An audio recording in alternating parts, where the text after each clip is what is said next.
Hello student, welcome back. उम्मीद करता हूँ यहाँ पे सब लोग ठीक हो गए। ये स्पेशल वीडियोस है फॉर द उन बच्चे लोग के लिए जिन्हों री एग्ज़ाम देना है, उनके लिए स्पेशल वीडियोस है। ठीक है, ऑलरेडी अपन हार्डली देखने जाओगे तो ऑलमोस्ट 3 पार्ट्स में डिवाइड कर दिया। टोटल 4 पार्ट में डिवाइड करना है पोर्शंस को। फर्स्ट पार्ट में अपन चैप्टर नंबर 1 एंड सेकंड पढ़ा। सेकंड पार्ट्स के अंदर अपन चैप्टर नंबर 3, 4 और 5 देखा। और लास्ट सेशन में मतलब लास्ट पार्ट के अंदर अपन ने चैप्टर नंबर 6, 7 और 8 देखा, जो था आपका नथिंग बट प्योरली लेटर्स थे। यस, सो आज लास्ट पार्ट होगा और कल आपकी एग्जाम से। आज लास्ट पार्ट होगा और कल आपके एग्जाम से, तो प्लीज बच्चे लोग ध्यान से लिखना। 80 मार्क का पेपर अटेंड करना है। आपने बहुत सारे जन के मुंह से सुना रहेगा कि भाई पेपर थोड़ा टफ आता है। वो करेक्ट है, पेपर थोड़ा टफ आएगा, मतलब 10-20% पेपर टफ आएगा, तो माइंड से रेडी वैसे ही रखना है आपको। टफ आएगा और 80 मार्क का पेपर अटेंड करना है, ये कसम खा के कल बैठना है।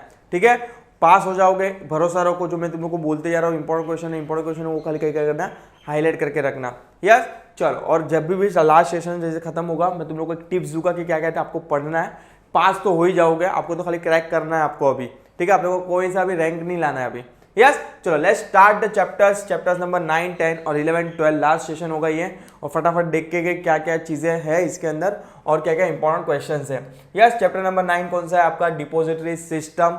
नथिंग बट डिपॉजिट सिस्टम एक ऐसा कंसेप्ट है कि इट्स अ काइंड ऑफ, जैसे कि फॉर एग्जांपल डिपॉजिटरी और बैंकों में अगर मर्ज कर दूं, मतलब मैं कंबाइन करने जाऊं, उसको कंपैरिजन करने जाऊं, कंबाइन भी नहीं, कंपैरिजन करने जाओ, तो बैंक और डिपॉजिटरी में एक स्मॉल ही डिफरेंस है कि बैंक के अंदर जो डेबिट क्रेडिट होता है वो कैसे होता है, पैसे के होता है। और डिपॉजिटरी के अंदर जो डेबिट क्रेडिट होगा वो किसके होगा, शेयर्स के होगा। तो यहाँ पे हल्का सा डिफरेंट बिटवीन है डिपॉजिटरी सिस्टम के और बैंकिंग सिस्टम के अंदर। यहाँ पे जो भी ट्रांजेक्शन हो गए इलेक्ट्रॉनिक हो गए, ऑफकोर्स तो ही डेबिट क्रेडिट होगा, अदरवाइज डेबिट क्रेडिट कैसे हो सकता है। यस, तो जो भी ट्रांजेक्शन होगा यहाँ पे आपके इलेक्ट्रॉनिक हो गए। और यहाँ पे आपने को पढ़ना है कि डिपॉजिटरी में शेयर्स रख रहे हो तो क्या क्या बेनिफिट्स होते हैं डिपॉजिट सिस्टम के अंदर, क्या क्या कॉन्स्टिट्यूशंस है। अगर आप फिजिकल में शेयर्स रखते हो, देखो 2 कंसेप्ट होते हैं कंपनी के अंदर कि either you choose the physical share certificate, either you choose the electronic mode. Nothing but demat के मोड पे आप क्या कर सकते हो, अपने शेयर्स क्या कर सकते हो, होल्ड कर सकते हो, मतलब इलेक्ट्रॉनिकली। डीमेट का मतलब मैं बोलने जाता हूँ इलेक्ट्रॉनिक मोड में भी आप शेयर होल्ड कर सकते हो। बट अगर आप फिजिकली शेयर होल्ड कर रहे हो तो देर आर वेरियस रिस्क कि हाँ भाई, अगर शेयर रिस्क है भाई, share certificate is a paper फट गया, घूम गया, तो एक रिस्क है। एफर्ट्स इन डुप्लीकेट सर्टिफिकेट, उसके लिए एफआईआर लिखा हो तो ही तुम लोग तो ही कंपनी आपको डुप्लीकेट शेयर सर्टिफिकेट देगी। तो efforts in duplicate certificating, delay in allotment of security, of course आपको अलॉटमेंट हो जाएगा बट ऑन द स्पॉट आपको शेयर सर्टिफिकेट नहीं मिलेगा। आफ्टर सर्टेन डेज के बाद ही क्या मिलेगा आपको, शेयर सर्टिफिकेट मिलेगा। अगर आप इलेक्ट्रॉनिक्स में शेयर होल्ड करते हो तो आपके शेयर ऑन द स्पॉट क्या हो जाते हैं, क्रेडिट हो जाते हैं। Delay in transfer and transmission of shares and risk of the bad delivery, मतलब आप कुरियर कर रहे हो, बीच में ही गुड्स शेयर सर्टिफिकेट लॉस हो गया, तो कुछ भी हो सकता है। मतलब there are various risk in holding security in physical mode, nothing but share certificate के फॉर्म में। बट अगर आप इलेक्ट्रॉनिक में मोड में, मतलब डीमेट के मोड में अगर आप शेयर होल्ड करते हो तो आपको ये सब रिस्क के क्या कर सकते हो, आप बच सकते हो। ठीक है, तो ये डिपॉजिटरी का मीनिंग है, इंपॉर्टेंस ऑफ डिपॉजिटरी है, benefits of and advantage of depository system. कि भाई यहाँ पे आपको सिलेबस के अंदर 3 एंगल दिए एग्जाम के लिए। वेरी वेरी इंपॉर्टेंट क्वेश्चन है, आई थिंक जो लास्ट सेशन एग्जाम में आया था 2023 के अंदर। बट यहाँ पे बेनिफिट और एडवांटेज देखोगे तो तीनों ने 3 एंगल से बोला है। 3 या 2 एंगल से बोला है, एक इन्वेस्टर के एंगल से और एक कंपनी के 2 एंगल से बोला है कि इन्वेस्टर के एंगल से क्या बेनिफिट है, इन्वेस्टर के एंगल से क्या बेनिफिट है और कंपनी के एंगल से क्या बेनिफिट है। तो देखोगे तो दोनों के बेनिफिट्स यहाँ पे दिए, टू इन्वेस्टर और देखोगे तो आगे टू कंपनी। अगर सिक्योरिटी होल्ड कर रहे हो इलेक्ट्रॉनिक मोड में तो ये क्या क्या बेनिफिट्स है वो क्या कर लेना, रट्टा मार लेना। यस, कॉन्स्टिट्यूशन देखोगे तो डिपॉजिटरी सिस्टम का, तो डिपॉजिटरी खुद इट्स अ काइंड, आप बोल सकते हो इसको it's a RBI, it's a RBI.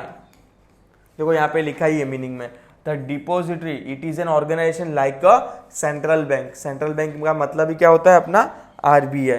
तो आप डिपॉजिटरी को क्या कंसिडर कर सकते हो, आरबीआई। ठीक है। डिपोजिटरी पार्टिसिपेंट मतलब आप डायरेक्टली देखो, ये बेनिफिशियल ओनर मतलब जिसके पास मिस्टर एक्स के पास शेयर है, मिस्टर एक्स को अपने शेयर क्या करना है, डिपोजिटरी में फॉर्म में करना है, इलेक्ट्रॉनिक मोड में करना है, डीमेट में करना है। तो ये डायरेक्ट अकाउंट यहाँ पे नहीं खोल सकता। जैसे कि फॉर एग्जांपल अपन को नॉर्मल बैंक अकाउंट ओपन करना है तो डायरेक्ट अपना आरबीआई में अकाउंट ओपन होता है, नहीं। आपको जो चैनल है, मतलब जो mid of the commercial bank है, जैसे कि HDFC, PNB, bank of Baroda, SBI, उसके थ्रू आप क्या कर सकते हो, अकाउंट खोलते हो और बाद में अल्टीमेट आपका अकाउंट किधर रिकॉर्ड होता है, आरबीआई में रिकॉर्ड होता है। तो सेम लाइक यहाँ पे भी कि आप डायरेक्टली अपना शेयर्स इलेक्ट्रॉनिक में डीमेट में इनके साथ रजिस्टर नहीं कर पाते हो, इसलिए डिपोजिटरी पार्टिसिपेंट का कंसेप्ट आया है, जहाँ पे आप सपोज कि फॉर एग्जाम्पल सुना रहेगा नाम, जीरोदा हो गया, मतलब शेर खान हो गया, उसके फॉर्म में डिपोजिटरी पार्टिसिपेंट के फॉर्म में आप क्या करोगे, इसको क्या करोगे, एप्लीकेशन भरोगे, ये आपको डीमेट अकाउंट देगा, इसका अकाउंट किसके पास होगा, डिपोजिटरी के पास होगा। सेम जैसे कि अपन बैंक अकाउंट ओपन करते थे, मिस्टर एक्स का अकाउंट किसके पास होता, एचडीएफसी, और एचडीएफसी का अकाउंट किसके पास होता, आरबीआई के पास। तो वही प्रोसेस है यहाँ पे, इसलिए मैंने तुमको बोला कि depository is a kind of RBI central bank. ये आपकी कमर्शियल बैंक कंसिडर कर सकते हो इन लोग को आप। बेनिफिशियल ओनर मतलब जो शेयर होल्ड कर रहा है, जिसका अल्टीमेट बेनिफिट है वो पैसे पे या तो वो शेयर्स पे, it's nothing but beneficial owner. And the issuer company is nothing but जो कंपनी के शेयर हो गए उसको बोलेंगे इश्यूअर कंपनी। तो ये हो जाएगा constitution of the deposit system. Exam के लिए आपको 2-2 4-4 मार्क के लिए शॉर्ट नोट आ सकता है। डिपोजिट पार्टिसिपेट पे भी क्वेश्चंस आया है लास्ट पास्ट में, मैंने कभी तो देखा था इसको। तो प्लीज ये 7-8 कितने पॉइंट, बहुत सारे पॉइंट दिए, 13 पॉइंट्स दिए। तो अगर शॉर्ट नोट के लिए परफेक्ट फिट होता है डिपोजिटरी पार्टिसिपेट, कि वो क्या है, लिंक है, एक लिंक है किसके बीच में, डिपोजिटरी के बीच में और किसके बीच में, इन्वेस्टर के बीच में, नथिंग बट बेनिफिशियल ओनर के बीच में। ऑफ कोर्स ये लिंक की तो है, क्या है, depository participant is a link between depository and beneficial owner. ठीक है, तो ये शॉर्ट नोट के लिए आ सकता है, तो प्लीज बच्चे लोग हाईलाइट करके रखना है वाले पॉइंट्स को। बाद में आता है सर्टन कंसेप्ट से, सर्टन टर्म्स से relating to the depository system. देखते हैं वन बाय वन क्या क्या कंसेप्ट है। डीमटेरियलाइजेशन क्या होता है, डीमटेरियलाइजेशन का सिंपल फंडा है कि जो भी share physical to into electronic में कन्वर्ट होता है वो प्रोसेस को क्या बोलेंगे, डीमटेरियलाइजेशन बोलेंगे, शॉर्ट में डीमेट बोलते हैं उसको। वन सेकेंड रिपीट करूँ क्या, देखो करता हूँ। देखो डीमटेरियलाइजेशन क्या है, it's a process of conversion of physical share certificate into electronic share certificate is nothing but dematerialisation.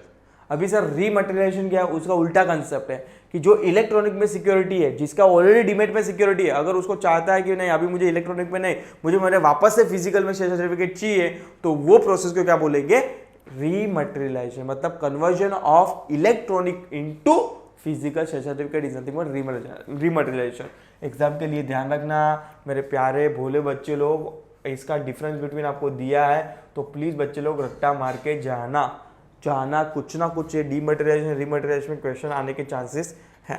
फंजिबिलिटी क्या होता है सब, जैसे जनरली कि जिसकी वैल्यू सेम होती है, भले आज अगर सपोज मैं बात करूँ 10 रुपये की पुरानी नोट हो, 10 रुपये की आज की नोट हो, 10 रुपये की पुरानी नोट हो, 10 रुपये की आज की नोट हो, दोनों की वैल्यू क्या होती है, सेम होती है। सेम लाइक अ फंजिबिलिटी कि आप शेयर सर्टिफिकेट कैसे भी होल्ड कर रहे हो, इलेक्ट्रॉनिक होल्ड कर रहे हो या तो फिर फिजिकल होल्ड कर रहे हो, उसकी वैल्यू क्या होगी, सेम होगी। मतलब उसकी जो वैल्यू है वो कम नहीं होगी। इन शॉर्ट फंजिबिलिटी बोल सकते हो। International security identification number, ISIN number बोलते हैं कि जब भी कंपनी डीमेट में क्या होती है, रजिस्टर होती है, तभी ISIN नंबर क्या होता है, जनरेट होता है।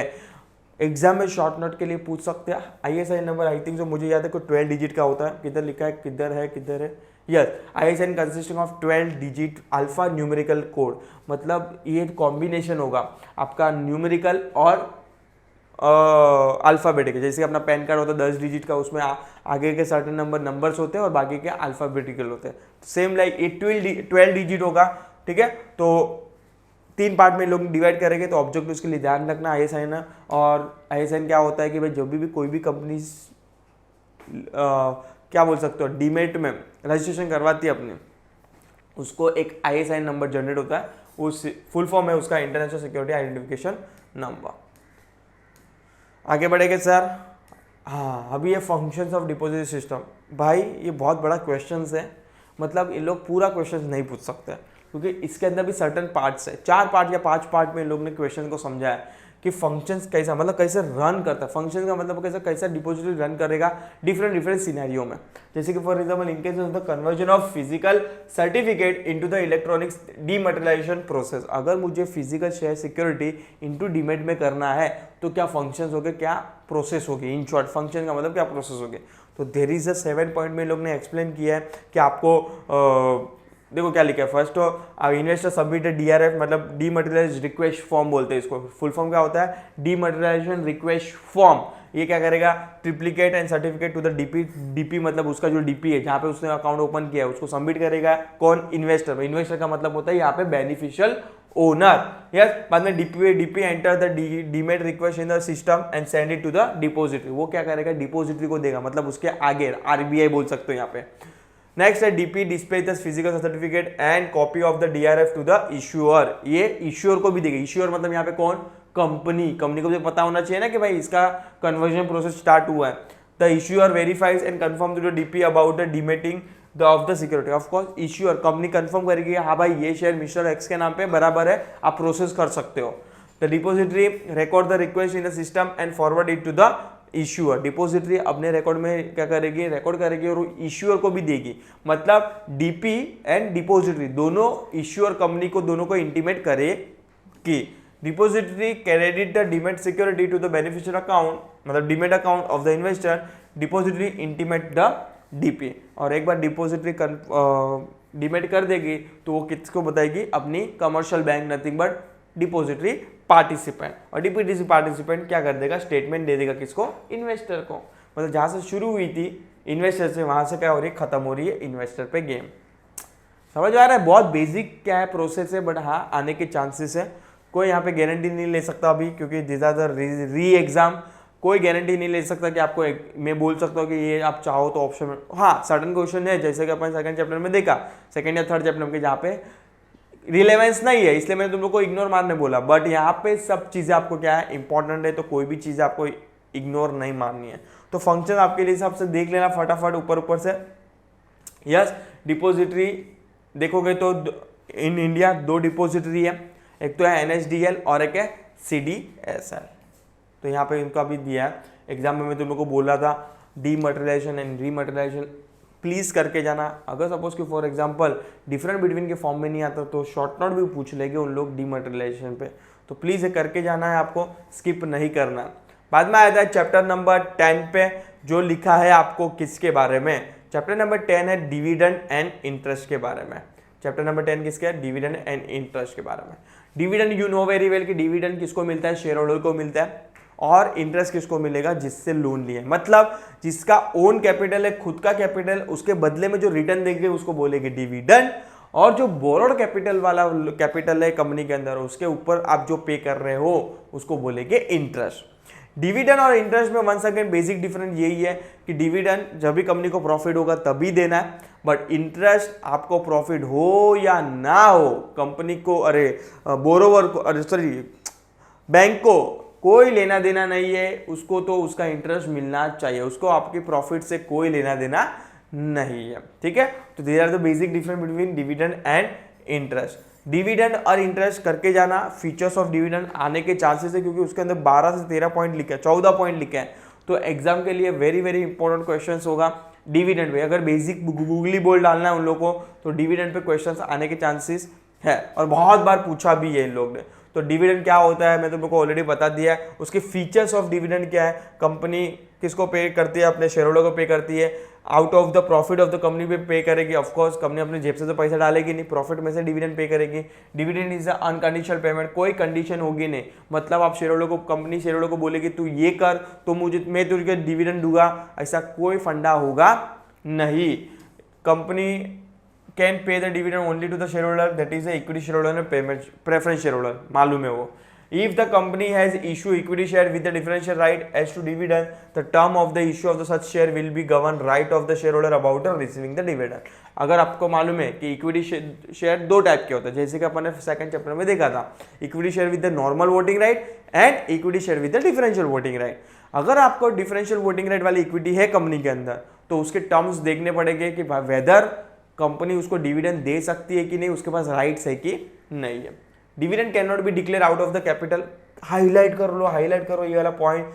ट्रू फॉल्स कमेंट सब जगह आने के चांसेस है कि company can not declare dividend out of capital. Capital में से डिक्लेयर नहीं कर सकती, पर कंपनी चाहे तो कैपिटल रिजर्व में से डिक्लेयर कर सकती है। ध्यान से सुनो, ध्यान से समझो। Capital reserve is nothing but kind of profit बोल सकते हो आप, पर खाली कैपिटल मतलब इक्विटी कैपिटल, प्रेफरेंस कैपिटल जो बिजनेस करने के लिए लिया है, डिविडेंड बांटने के लिए नहीं लिया है। समझ में आ रहा है? तो यहाँ पे ध्यान से देखना कैपिटल के पीछे कोई वर्ड लिखा है कि नहीं लिखा है। अगर खाली कैपिटल लिखा है तो कैन नॉट, नहीं दे सकती। Dividend can be declare only on the recommendation of the board of director. Once again highlight वाला पॉइंट है कि ओनली बोर्ड ऑफ डायरेक्टर बोलेगा तो ही डिविडेंड देंगे, अदरवाइज देंगे नहीं। Dividend wise recommended by the board of director is approved and declare by the resolution pass at annual general meeting और by the share holder. जो recommended किया है, suppose कि for example board of director ने बोला कि 8% पे dividend declare कर रहे हैं, कितना टका पे? 8% पे। तो शेयर होल्डर ये नहीं बोलेगा कि हम लोग को 10% दो। 8% मतलब 8%, उसके कम हो सकता है बट उससे ज्यादा नहीं रिकमेंड करते। मतलब बोर्ड ऑफ डायरेक्टर ने जो रिकमेंडेड किया है वो आपको क्या करना पड़ेगा? मंजूर करना पड़ेगा। Dividend for the any previous year can not be declare once that year of the annual account has been approved in the AGM. मतलब पहले का डिविडेंड आप एजीएम में, जो लास्ट ईयर का डिविडेंड आप अभी डिक्लेयर कर सकते नहीं है, bottom of the line. Dividend once approved and declare by the share holder create a डेब्ट, it can not be revoked. ये सर ये क्या बोला?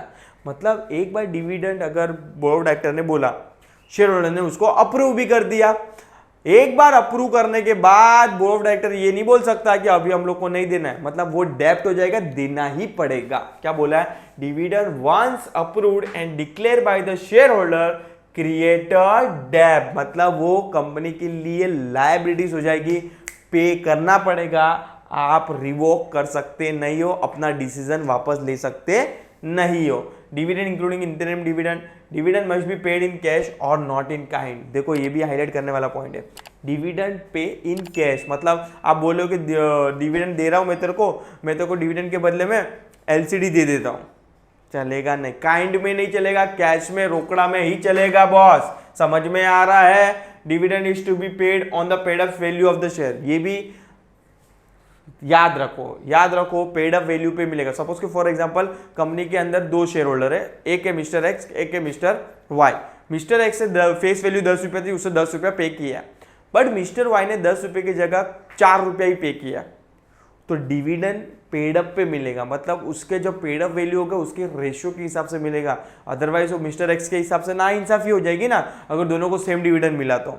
समझ में आ रहा है? तो इधर क्लियरली लिखा है dividend is to be paid on a paid up value of the shares. Dividend can not be paid on calls paid in advance. ठीक है, तो there are 14 features of the dividend, कर लेना। लीगल प्रोविजंस क्या है for the dividend, like legal provision on source of dividend, कहाँ से पैसा लाओगे।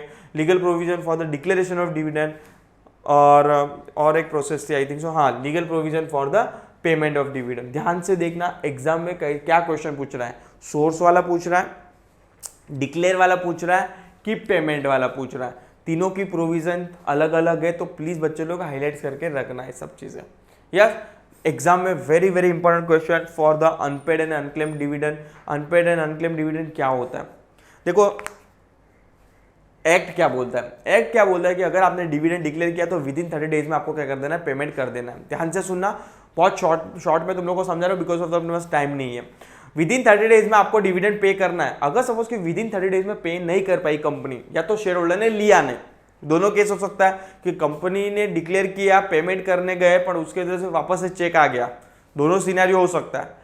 तो आफ्टर 30 डेज, मतलब उसके बाद जो 7 डेज है, वो 7 डेज में एक सेपरेट अकाउंट ओपन करना है अनपेड और अनक्लेम डिविडेंड अकाउंट का। वो अकाउंट में क्या करोगे आप? वो अमाउंट जो बचा है अनपेड और अनक्लेम, अनपेड मतलब कंपनी ने पे नहीं किया, अनक्लेम मतलब शेयर होल्डर ने क्लेम नहीं किया, वो अकाउंट ओपन करना है कोई भी बैंक के पास, और वो जो भी अनपेड और अनक्लेम अमाउंट है डिविडेंड का, वो क्या कर देना है? वहां पे डाल देना है, मतलब क्रेडिट कर देना है। बाद में आपको ये इन्फॉर्मेशन आपकी वेबसाइट पे भी देनी है, एडवर्टाइज वेबसाइट पे दे देनी है कि किन किन का बाकी है, प्लीज आके लेके जाओ। एक सर्टन टाइमलाइन देंगे, आई थिंक सो वो भी इधर लिखा है कि कितने पीरियड में, 90 days, within 90 days of the transfer of amount in unpaid and unclaim account company is required to put on its website और other websites as approved by the central government. मतलब आपको with in 90 days में आपको वो चीज़ें mention कर देनी है कंपनी को अपनी वेबसाइट पे भी। बट ये अगर सपोज कि फॉर एग्जांपल मिस्टर एक्स था, उसने क्लेम नहीं किया, कंपनी ने तो पे करने के लिए रेडी थी पर क्लेम नहीं किया, तो उसको ऑलमोस्ट चल हो गया, वो फॉरेन में रहता था, उसको मालूम ही नहीं कि मेरे को डिविडेंड मिला है। वो 10 साल के बाद आता है कि हाँ यार मेरे को डिविडेंड मिला, तो मैंने एडवर्टाइज वेबसाइट देखी, उसमें मेरा नाम था, तो 10 साल के बाद नहीं मिलेगा उसको। 10 साल के बाद मैक्सिमम लिमिट कितनी है, 7 साल तक वो कवर कर सकता है अपना डिविडेंड। अगर 7 साल तक अगर कवर नहीं कर पाया तो आफ्टर 7 ईयर वो अनक्लेम और अनपेड अमाउंट जो भी है वो किधर शिफ्ट हो जाएगा, आईपीएफ अकाउंट में। आईपीएफ अकाउंट में investor education and protection fund account में क्या हो जाएगा, investor education and protection fund. कभी after 7 year any amount in unpaid and unclaim account of the company which remain unpaid और unclaim for a period of 7 year, अगर वो account में 7 साल तक पड़ा रहता है, कोई लेने नहीं आता, तो आफ्टर 7 ईयर वो किधर चलाएगा, आईपीएफ अकाउंट में, nothing but investor education and protection fund account में क्या हो जाएगा, चला जाएगा। अगर एक बार इधर चला गया अमाउंट तो it's very difficult to recover the same. मतलब आपको बहुत सारे प्रूफ देने पड़ेंगे कि हाँ भाई जेन्युइनली नहीं मालूम था, मैं आउट ऑफ इंडिया था, तो it's very difficult to return the dividend. ठीक है, तो this are the nothing but basic provisions regarding the unpaid और अनक्लेम डिविडेंड अकाउंट। ठीक है, इसके अंदर बात करूं तो एग्जाम के अंदर वेरी वेरी इंपॉर्टेंट क्वेश्चन आएगा, इंटरम डिविडेंड और फाइनल डिविडेंड, ये तो करके ही जाना, 100% करके जाना, आने के चांसेस मैक्सिमम है। और अगर नहीं आया तो शॉर्ट नोट के फॉर्म में भी आ सकता है, इंटरम डिविडेंड के फीचर्स क्या है या तो फाइनल डिविडेंड के फीचर्स क्या है। बाद में सेकंड डिफरेंस बिटवीन डिविडेंड और इंटरेस्ट के बीच में डिफरेंस क्या है, बेसिक डिफरेंस तुम लोगों को बता दिया। डिविडेंड अगर प्रॉफिट हुआ तो ही मिलेगा, वो शेयर होल्डर को मिलता है, और इंटरेस्ट किसको मिलेगा, बोरोवर मतलब डेप वाले को, बैंक्स हो गए, लोन हो गए, जो फिक्स रेट ऑफ मिलेगा उनको कंपनी के प्रॉफिट से कोई लेना देना नहीं है। आगे बढ़ेगा, चैप्टर नंबर आएंगे अपन, चैप्टर नंबर 11 जो होगा आपका फाइनेंशियल मार्केट, उसके अंदर आएगा money market and capital market. Exam के पॉइंट ऑफ व्यू से वंस अगेन बहुत इंपॉर्टेंट चैप्टर्स है, और जिसका इकोनॉमिक्स भी अटका है सम हाउ रीजन से, मतलब इकोनॉमिक्स में भी उसको केटी लगी, केटी बोल सकते हो आप, तो उसके लिए भी ये वाला चैप्टर्स इंपॉर्टेंट हो जाएगा, क्योंकि दोनों जगह ये कंसेप्ट दिया है, वहाँ पे मैक्रो इकोनॉमिक्स में और यहाँ पे चैप्टर नंबर 11, मतलब यहाँ पे तो मोर डिटेल में दिया है, वहाँ पे तो थोड़ा बेसिक कंसेप्ट समझाया है, कैपिटल मार्केट क्या होता है, मनी मार्केट क्या होता है और उसके सर्टन इंस्ट्रूमेंट समझाया है। यहाँ पे तो पूरा चैप्टर ही डिटेल में लिखा है यहाँ पे इन लोग ने। देखते हैं अपन कि क्या क्या है इसके अंदर। फाइनेंशियल मार्केट की बात करूँ तो फाइनेंशियल मार्केट के अंदर 2 मार्केट होते हैं। फाइनेंशियल मार्केट मतलब वो मार्केट जो मनी से रिलेटेड है, नाम में लिखा है ना फाइनेंशियल्स, यस। तो functions of financial market, types of financial market, 2 type की मार्केट है। टाइप्स ऑफ मार्केट के अंदर मैं बात करूं तो मनी मार्केट और कैपिटल मार्केट, उसके बाद भी उसके अंदर मनी मार्केट के अंदर सर्टन बाइफर्केशंस है, call money market, certificate of depository market, T bill बोलते हैं उसको शॉर्ट में, treasury bill market, commercial bill market, commercial paper market extra. Capital market के अंदर बात करूँ तो 2 टाइप के डिविजन है उसके अंदर।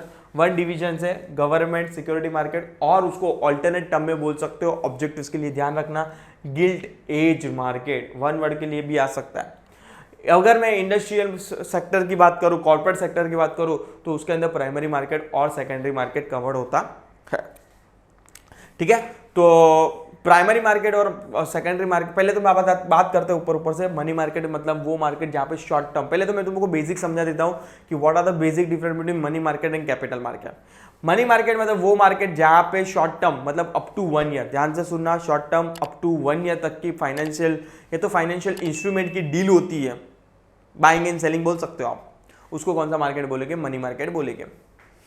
कैपिटल मार्केट वो मार्केट होगा जहां पे लॉन्ग टर्म मतलब मोर देन 1 ईयर के जो इंस्ट्रूमेंट की डील होती है, उसको मार्केट को कौन सा मार्केट बोलेंगे, कैपिटल मार्केट बोलेंगे। एग्जांपल दे दूं मनी मार्केट का, one of the example bills of exchange, आपने सुना रहेगा। बाद में अगर मैं कैपिटल मार्केट की बात करूं, shares is one of the option, one of the instrument बोल सकते हो, debenture is one of the instrument, deposit, one of the instrument. तो ये क्या है, कैपिटल मार्केट, जहां से आपको कैपिटल मिलेगा आपको कोई इंस्ट्रूमेंट दे के, is nothing but capital market. Yes, चलो तो ये मनी मार्केट हो गया। इसके सब इंपॉर्टेंट ऑफ पार्टिसिपेंट, मतलब कौन से पर्सन इन्वॉल्व होते हैं मनी मार्केट के अंदर। रिजर्व बैंक है, सेंट्रल बैंक है, स्टेट बैंक है, पब्लिक सेक्टर अंडरटेकिंग है, शेड्यूल ऑफ कमर्शियल बैंक है, इंश्योरेंस कंपनी है, म्यूचुअल फंड हो गया, नॉन बैंकिंग फाइनेंशियल कंपनीज हो गई, नथिंग बट एनबीएफसी बोल सकते हो आप, corporate, primary dealers. Instrument of money market, कौन से इंस्ट्रूमेंट की डील होती है मनी मार्केट के अंदर? कॉल मनी मार्केट और नोटिस मनी मार्केट। मतलब ये तो इसका पीरियड जो होता है 2 से 14-15 दिन का डीए होता है। मतलब इतना शॉर्ट मार्केट की जहाँ पे तुम लोगों को पेमेंट और गुड्स क्या कर देना है, एक्सचेंज कर देना है। Treasury bill nothing but T bill बोलते हैं इसको। इसका ध्यान रखना है कि इसकी मिनिमम वैल्यू जो है कितना है, 25,000 की होगी, और मल्टीप्लिकेशन ऑफ द 25,000 मतलब 50 लाख, 50,000, 1 लाख, 75,000, मतलब जो कॉम्बिनेशन होगा वो 25,000 से रिलेटेड ही होगा। ट्रेड बिल मतलब टी बिल बोलते हो, इसके लिए तो अपन ने कंसेप्ट भी पढ़ा था आगे, ट्रेड क्रेडिट करके, बट ये हो गया ट्रेड बिल। यस, नेक्स्ट आएगा मतलब जो गुड्स सेल करता है उसके बदले में वो बिल देता है, ट्रेड बिल, मतलब उसको फ्यूचर पेमेंट के लिए, तो उसको बोलते हैं ट्रेड बिल बोलते हैं, कमर्शियल बिल भी बोलोगे आप। कमर्शियल पेपर क्या होता है, इसके अंदर भी ध्यान रखना है कि जो भी मिनिमम वैल्यू होगी डील की वो कितनी होगी, इंस्ट्रूमेंट की वैल्यू 5 लाख होगी मिनिमम, और उसकी मैच्योरिटी पीरियड मैक्सिमम 1 ईयर होगी, क्योंकि इसकी जितने भी इंस्ट्रूमेंट दिया है ना उसकी मैक्सिमम वैल्यू मैक्सिमम ईयर कितना होगा, 1 ईयर ही होगा, क्योंकि it's a part of the money market. क्योंकि मनी मार्केट का बेसिक कंसेप्ट क्या बोलता है, मनी मार्केट मतलब वो मार्केट जहां पे शॉर्ट टर्म मतलब अप टू 1 ईयर की क्या होगी, डील होगी, उसको ही मनी मार्केट बोलूंगा। तो ऑफकोर्स इसकी इंस्ट्रूमेंट जो भी डील होगे, ज्यादा types of instrument in money market, तो ऑफकोर्स जो भी डील होगी अप टू 1 ईयर के लिए ही क्या होगी, डील होगी। नेक्स्ट आ जाएगा रेपो मार्केट, रीपर्चेस एग्रीमेंट क्या होता है, गवर्नमेंट सिक्योरिटी क्या होता है, मनी मार्केट म्यूचुअल फंड्स क्या होता है। ठीक है, नेक्स्ट है कैपिटल मार्केट। ऑलरेडी तुम लोग को बोल दिया कि जो मार्केट जो मोर देन 1 ईयर के लिए उसको कैपिटल मार्केट बोलते हैं। फीचर्स है, फीचर्स कर लेना, एग्जाम के लिए आ सकता है। टाइप ऑफ कैपिटल मार्केट की बात करो तो 2 टाइप की कैपिटल मार्केट है, एक तो है गवर्नमेंट मार्केट और एक है industrial security market. Primary market और सेकेंडरी मार्केट क्या होता है? प्राइमरी मार्केट वो मार्केट जो company directly fresh issue, bottom of line में समझाने जाऊं कि प्राइमरी मार्केट मतलब वो मार्केट जो कंपनी फ्रेश इशू करेगी, किसको, शेयर होल्डर को, वो बोलेगा primary market. But secondary market क्या है? सेकेंडरी मार्केट वो मार्केट है जहां पे ऑलरेडी सिक्योरिटी कंपनी ने अलॉट कर दिया है और वहां पे दो ट्रेडर मतलब 2 इंडिविजुअल क्या कर रहे हैं, बाइंग सेलिंग कर रहे हैं। सर एक एग्जांपल दे दो, नहीं समझ में आ रहा क्या बोल रहे हो सेकेंडरी मार्केट का। सेकेंडरी मार्केट का वन ऑफ द एग्जांपल है स्टॉक एक्सचेंज। स्टॉक एक्सचेंज जहां पे ऑलरेडी कंपनी ने शेयर अलॉट कर दिया है और 2 बंदे क्या कर रहे हैं, बाइंग एंड ट्रेडिंग कर रहे हैं, वो मार्केट को कौन सा मार्केट बोलेंगे? सेकेंडरी मार्केट बोलेंगे। प्राइमरी मार्केट मतलब वो मार्केट जहां पे 2 पर्सन इन्वॉल्व हो गए, उसमें से वन ऑफ द पर्सन होगा कंपनी, सेकेंड पर्सन होगा इन्वेस्टर, क्योंकि फ्रेश इशू कर रहे हैं ना, तो फ्रेश इशू कहां से मिलेगा? कंपनी से मिलेगा। बट सेकेंडरी मार्केट में दोनों पार्टी, बायर एंड सेलर कौन हो गए? दोनों पार्टी इंडिविजुअल हो गए। यस, इंडिविजुअल कंपनी कोई भी हो सकता है, बट वो एक में सेकेंडरी मार्केट में कंपनी इन्वॉल्व होगी नहीं, सेकेंडरी मार्केट में कंपनी इन्वॉल्व होगी नहीं। ठीक है, तो वो सब चीज़ें हैं सेकेंडरी मार्केट, ये सब यहाँ पे लिखा है। एग्जाम के पॉइंट ऑफ व्यू से बात करो तो बहुत ज़्यादा इंपॉर्टेंट है मनी मार्केट और कैपिटल मार्केट का। प्लीज़ बच्चों लोग हाईलाइट करके रखना, मनी मार्केट और सेकेंडरी, मनी मार्केट और कैपिटल मार्केट और प्राइमरी मार्केट और secondary market. Very very very important question, 2 में से 1 क्वेश्चन कल आने की उम्मीद है, तो प्लीज़ बच्चे लोग स्किप नहीं करना। और जैसे पेपर हो जाए तो कल मुझे कोई भी एक बच्चा क्या करेगा, मुझे इंस्टाग्राम पे या तो इंस्टा डायरेक्ट करके मुझे खाली फोटोज़ भेज देना पेपर्स के, रिक्वेस्ट आप सबको। ठीक है, और टेंशन लेना नहीं है, टेंशन बाबू नहीं लेना है, हो जाएगा, बेसिक सब है। जितना आप लीनियंट लोगे अपने आप को, मतलब लीनियंट मतलब इन व्हाट सेंस, एग्जाम्स को लेके, तो बाकी ऐसा लीनियंट नहीं कि मैं पढ़ाई नहीं करूँगा चलेगा, मैं पास हो जाऊँगा, ये लीनियंसी नहीं चाहिए। ये आपको एक बोलते हो ना केयरलेस बोलते हो, आप बोल सकते हो कि भाई उसको कोई पढ़ी ही नहीं है, ऐसा नहीं करना है। अब चिल मारो, थोड़ा पेशेंस रखो, हो जाएगा क्रैक, भरोसा रखो अपने आप पे, believe in your self, because एक जो ताकत है बिलीव इन योर सेल्फ में वो कहाँ पे भी नहीं मिलेगी आपको। तो प्लीज़ हमेशा अपने आप को भरोसा रखिए, मैं क्रैक करके दिखाऊंगा। यस, कल की एक ही दिन की बात है, जिन बच्चों को खाली एसपी अटका है तो कल फ्री हो जाओगे आप लोग। यस, चलो स्टॉक एक्सचेंज लास्ट चैप्टर है, नथिंग बट ये पूरा चैप्टर थोड़ा लिंकअप करता है चैप्टर नंबर 9 और 11 से। क्यों सर लिंकअप करता है? क्योंकि वो पूरा मार्केट से रिलेटेड है, तो stock exchange is nothing but once again market के रिलेटेड है। इसके अंदर से तुम लोग को डायरेक्ट इंपॉर्टेंट क्वेश्चन भी बता देता हूँ जो हर बार पूछते हैं इसके अंदर से। एक हो जाएगा फंक्शंस ऑफ स्टॉक एक्सचेंज। अब ये स्टॉक एक्सचेंज क्या है? एक प्लेटफॉर्म है, फर्स्ट ऑफ ऑल एक प्लेटफॉर्म है जहाँ पे शेयर्स की क्या होती है, बाइंग एंड ट्रेडिंग होती है, is nothing but stock exchange. Yes, इसके अंदर से फंक्शंस ऑफ स्टॉक एक्सचेंज बहुत बार रिपीटेड क्वेश्चंस आया हुआ है, तो functions of stock exchange please read out करके जाना। बाद में मेजर स्टॉक एक्सचेंज की बात करूँ तो दो स्टॉक एक्सचेंज है, एक तो है बॉम्बे स्टॉक एक्सचेंज BSE अपने इंडिया में, और एक है NSE नेशनल स्टॉक एक्सचेंज। अपने इंडिया में कितने स्टॉक एक्सचेंज है? 2 स्टॉक एक्सचेंज है, BSE और NSE।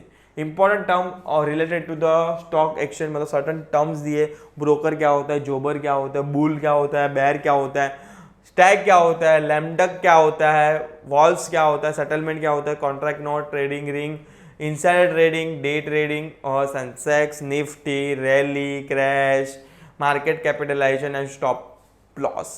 ये सब चीज़ें स्टॉक मार्केट के रिलेटेड है, तो यहाँ पे पढ़ के जाना। और इसके डिटेल वीडियोस भी मैंने ऐसे तो बनाया है, आप देखोगे तो प्लेलिस्ट में मिल जाएगा आपको कहाँ ना कहाँ। एग्जाम के अंदर मोस्ट फेवरेबल क्वेश्चंस आता है, या तो उन लोग फंक्शंस ऑफ सेबी पूछते हैं या तो फंक्शन ऑफ स्टॉक एक्सचेंज पूछते हैं। दोनों में से एक क्वेश्चन हर बार पूछते हैं लोग, तो प्लीज बच्चे लोग दोनों क्वेश्चन आपको क्या करना पड़ेगा, रट्टा मारना पड़ेगा। अगर दोनों में से वो क्वेश्चन नहीं आता तो इसमें से आपको मैं बताता हूँ क्या क्वेश्चन आने के चांसेस है। ये हो गया stock of SEBI, security exchange board of India. ये हो जाएगा किधर क्या, फंक्शंस ऑफ